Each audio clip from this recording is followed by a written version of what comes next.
सूत जी बोले, एक दिन परमानंद से निमग्न हुई चंचुला ने उमा देवी के पास जाकर प्रणाम किया और दोनों हाथ जोड़कर उनकी स्तुति करने लगी।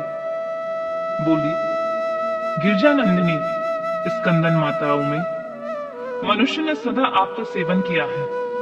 समस्त सुखों को देने वाली शंभु प्रिय आप ब्रह्म स्वरूपिणी हैं। विष्णु और ब्रह्मा आदि देवताओं द्वारा सेव्य हैं। आप ही सगुणा और निर्गुणा हैं तथा आप ही सूक्ष्म सच्चिदानंद रूपिणी आद्य प्रकृति है। आप ही संसार की सृष्टि, पालन और संहार करने वाली हैं। तीनों गुणों का आश्रय आप ही हैं। ब्रह्मा, विष्णु और महेश्वर इन तीनों देवताओं का आवास स्थान तथा उनकी उत्तम प्रतिष्ठा करने वाली पराशक्ति आप ही हैं। सूत जी कहते हैं, शौनक, जिसे सदगति प्राप्त हो गई थी वह चंचुला इस प्रकार महेश्वर पत्नी उमा की स्तुति करके सिर झुकाए चुप हो गई। उसके नेत्रों में प्रेम के आंसू उमड़ आए थे।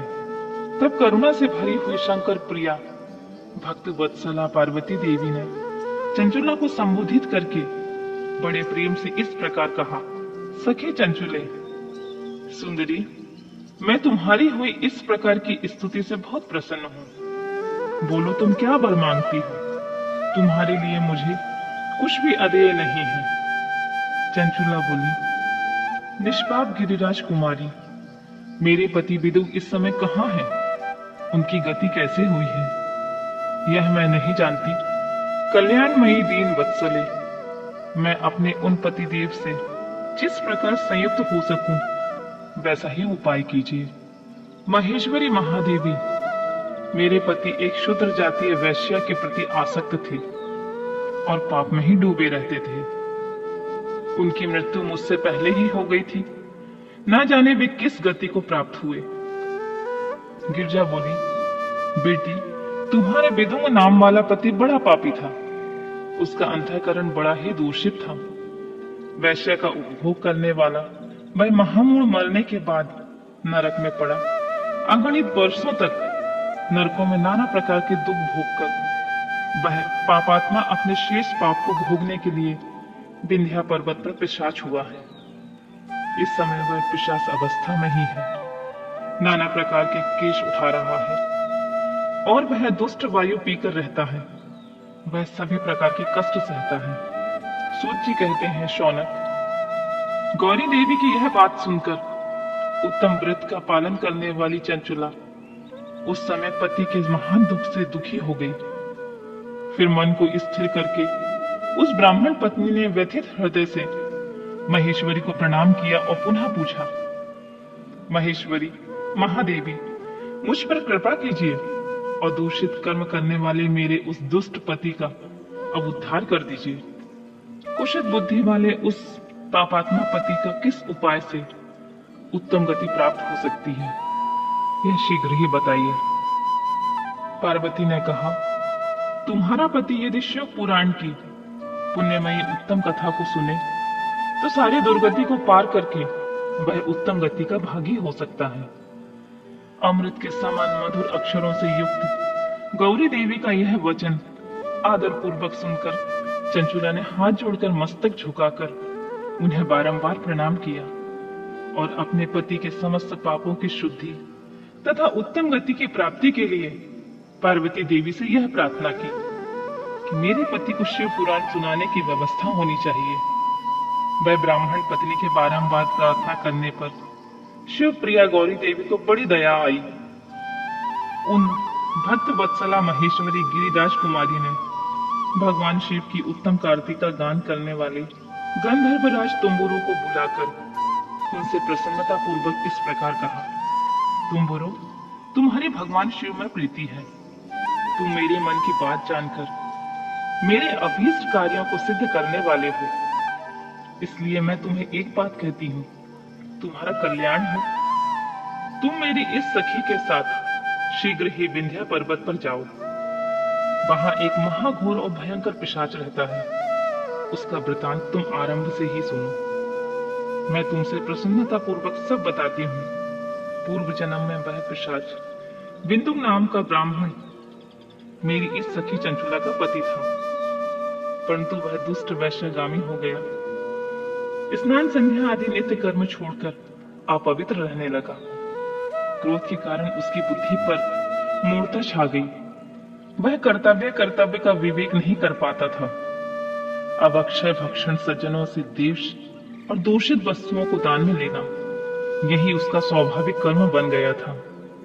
वह अस्त्र शस्त्र लेकर हिंसा करता, बाएं हाथ से खाता, दीनों को सताता और क्रूरता पूर्वक पराये घरों में आग लगा देता था। चांडालों से प्रेम करता और प्रतिदिन वैश्य के संपर्क में रहता था। बड़ा दुष्ट था। वह पापी अपनी पत्नी का परित्याग करके दुष्टों के संग ही आनंद मानता था। वह मृत्यु पर्यंत दुराचार से ही फंसा रहा और फिर अंतकाल आने पर उसकी मृत्यु हो गई। वह पापियों के भोग स्थान घोर यमपुर में गया। वहां बहुत से नरकों का उपभोग करके वह दुष्टात्मा जीव और उस समय विंध्या पर्वत पिशाच पर बना हुआ है। वही वह दुष्ट पिशाच अपने पापों का फल भोग रहा है। तुम उसके आगे यत्न पूर्वक शिव पुराण की उस दिव्य कथा का प्रवचन करो, जो परम पुण्यमयी तथा समस्त पापों का नाश करने वाली है। शिव पुराण की कथा का श्रवण सबसे उत्कृष्ट पुण्य कर्म है। उससे उसका हृदय शीघ्र ही समस्त पापों से शुद्ध हो जाएगा और वह प्रेत योनि का परित्याग कर देगा। उस दुर्गति से युक्त होने पर बिंदु नामक पिशाच को मेरी आज्ञा से विमान पर बिठाकर तुम भगवान शिव के समीप ले आओ।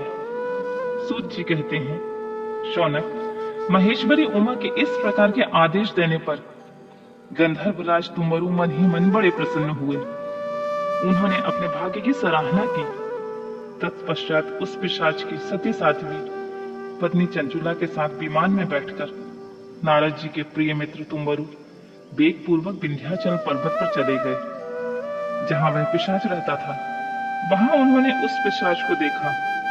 उसका शरीर विशाल था। वह कभी हंसता, कभी रोता और कभी उछलता था। उसकी आकृति बड़ी ही विकराल थी। भगवान शिव की उत्तम कार्तिक का गान करने वाले महाबली तुरंबुने ने अत्यंत भयंकर पिशाच को पाशों द्वारा बांध दिया।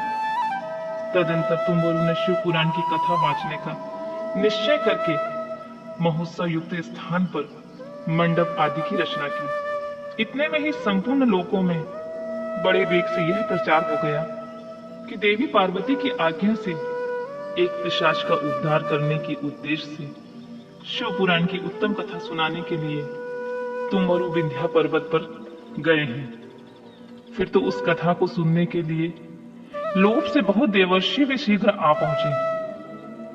आदर पूर्वक शिव पुराण सुनने के लिए आए हुए लोगों का उस पर्वत पर बड़ा अद्भुत एवं कल्याणकारी समाज जुट गया।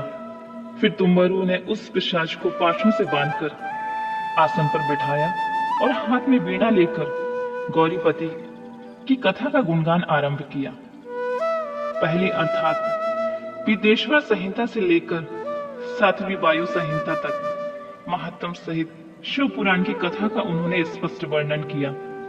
सातों संहिताओं सहित विष्णु पुराण का आदर पूर्वक श्रवण करने पर वे सभी श्रोता पुनः कृतार्थ हो गए। उस परम पुण्यमय शिव पुराण को सुनकर उस पिशाच ने अपने सारे पापों को धोकर पैशाचिक शरीर को त्याग दिया। फिर शीघ्र ही उसका रूप दिव्य हो गया।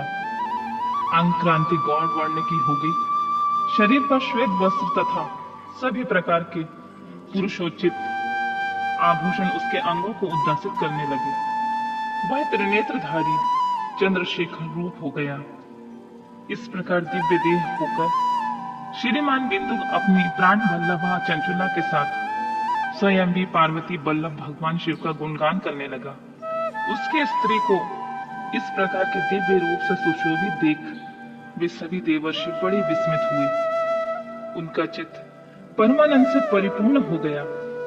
भगवान महेश्वर का वह अद्भुत चरित्र सुनकर वे सभी श्रोता परम कृतार्थ होकर प्रेम पूर्वक श्री शिव का यशोगान करते हुए अपने अपने धाम को चले गए। दिव्य रूपधारी श्रीमान बिंदुक भी सुंदर विमान पर अपनी प्रियतमा के पास बैठकर सुख पूर्वक आकाश में स्थित बड़ी शोभा पाने लगा। तदंतर महेश्वर के सुंदर एवं मनोहर गुणों का गान करता हुआ वह अपनी प्रियतमा तथा तुम्बारू के साथ शीघ्र ही शिवधाम में जा पहुंचा। वहां भगवान महेश्वर तथा पार्वती देवी ने प्रसन्नता पूर्वक बिंदु का बड़ा सत्कार किया, उसे अपना पार्षद बना दिया। उसकी पत्नी चंचुला पार्वती जी की सखी हो गई। उस घनीभूत ज्योति स्वरूप परमानंदमय सनातन धाम में अविचल निवास पाकर वे दोनों दंपति परम सुखी हो गए।